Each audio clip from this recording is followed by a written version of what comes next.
Welcome, Marwood's Customs. Doing a little test out here with a G Plus. Sorry, my film crew's not here today. Man, that was brand new too.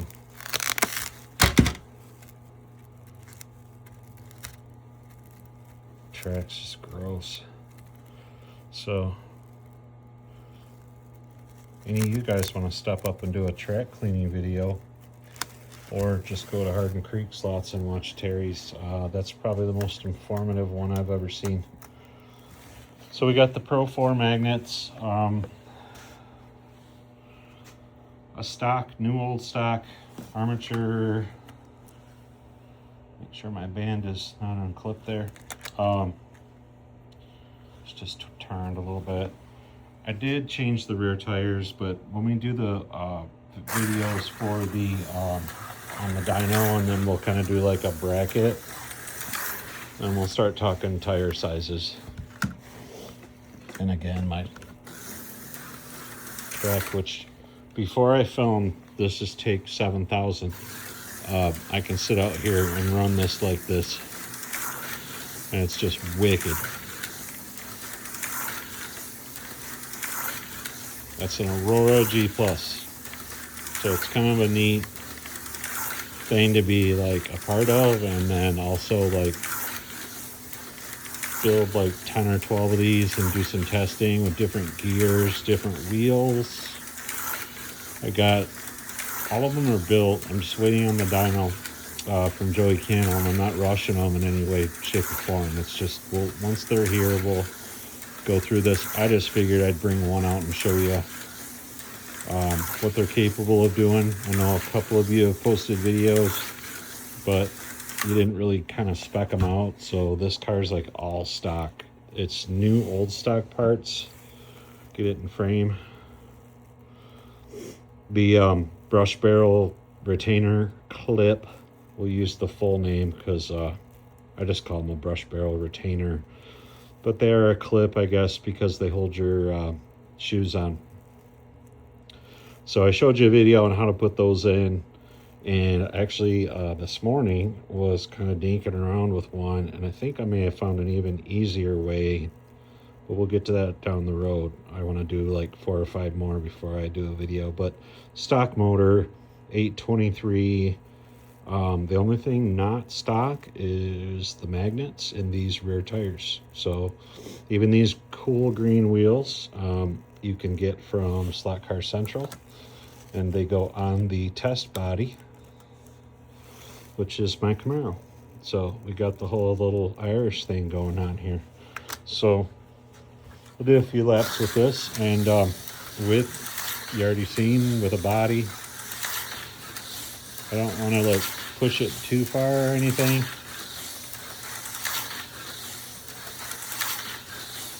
Because my film crew's not here today to film me, and it's cold out here. You can hear me sniffling. It's cold. That's breath. So just wanted to show you the car. It's a hot rod, man. I mean, if you really want to boost up your, even if you're just a wide chassis guy on like the 312 Ferrari bodies, this is it, man. So, but I did take some photos of this and got, put it on the track. So there's our Tyco. I won't tell you what voltage I'm running it yet, because I think that's saved the surprise for the end. But this is let's see, start at the rear, complete Tyco rear axle from Viper with the spacer, Jag 7-tooth pinion. We got Pro 10 traction mags, Pro 8 motor mags. I put the silver stripe on. I'm starting to kind of catalog, like, so I know, if I just can look at them in my book, I know what I have. And then this Razor front end, I know they sell these now, but it just came with some parts that I had purchased, I don't know, last summer or something. Came with like 15 or 20 front end, different weighted ones and all that great stuff. So we'll get this guy on the track and do some laps, and then I'll go over the voltage with you, and then we'll call it good. So But here's the Tyco, about half throttle.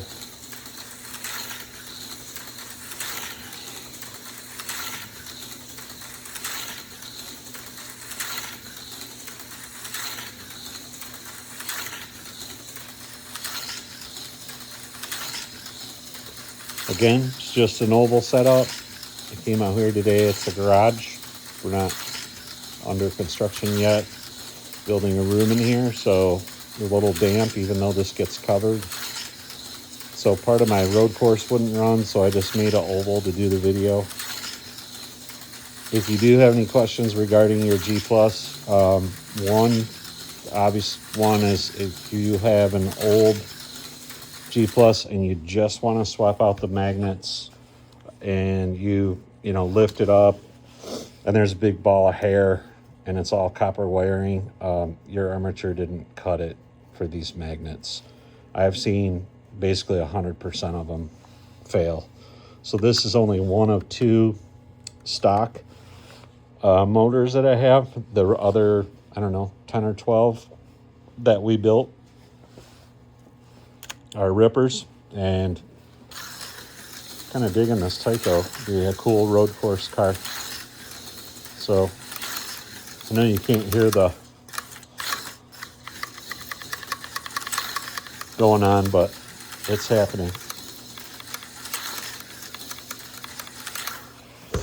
Anyway, I just wanted to show you what voltage kind of pushed the Mega G or the Aroura G+ to. So you're right at 20 volts, slightly over, whatever. So I started at 9 volts full throttle and just kept doing laps with it, cleaning the tires. Track was gross, and moved my way up to 20 volts. My remote is set at just a little bit over 3.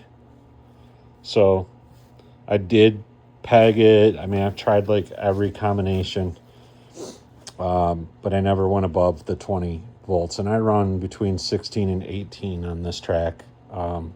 Road course right around 16 to 18. So I have the high bank track, but we don't have like a system with this stuff yet. So I would prefer it to be like the old days where you've got, instead of 2, but 4 lanes, one piece with the brackets that actually hold it up.